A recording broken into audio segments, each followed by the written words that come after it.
If you're willing to invest in clear labeling of content, here are some good places to start.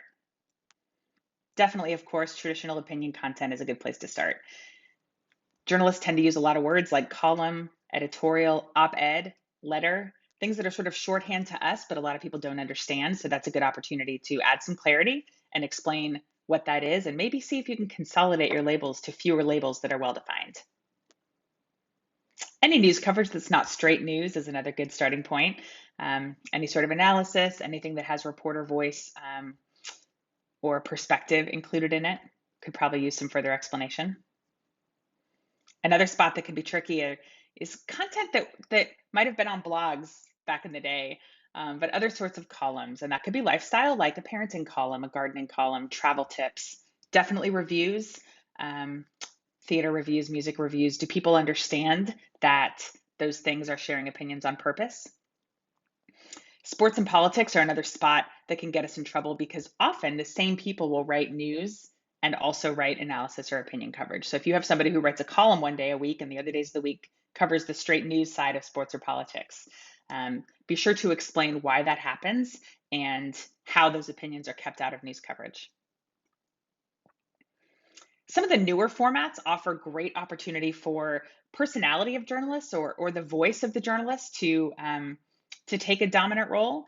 Newsletters are one spot like that, where the personality can make you feel like you're getting to know somebody, but also like you're getting to know their take on the world or what it looks like from where they stand.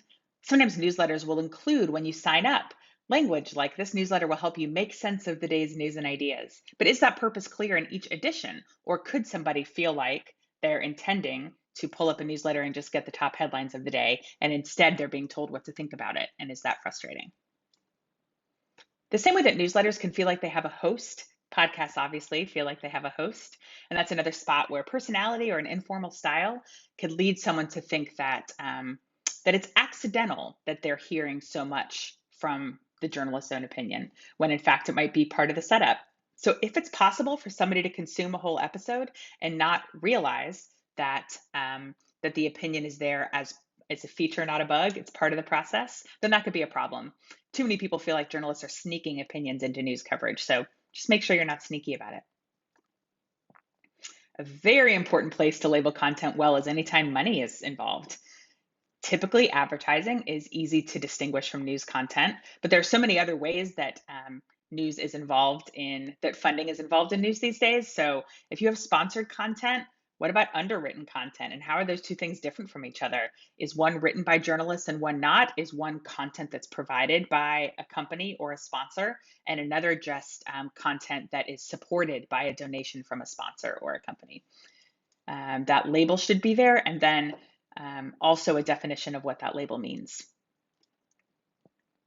Everywhere content travels, you need to make sure that that labeling is there, because most people aren't coming to your website to see what's new in the podcast world. They're seeing what shows up in their feed, what shows up in their inbox. They're confusing what you produce with what every other news outlet they've ever subscribed to produces. So just be sure that everywhere somebody interacts with your content, they are invited to understand the purpose behind the content and trust your integrity behind it. Each place they find it, they should know what is the purpose of the content, who created it, and if that author is on staff or not, or a guest, and what their job is.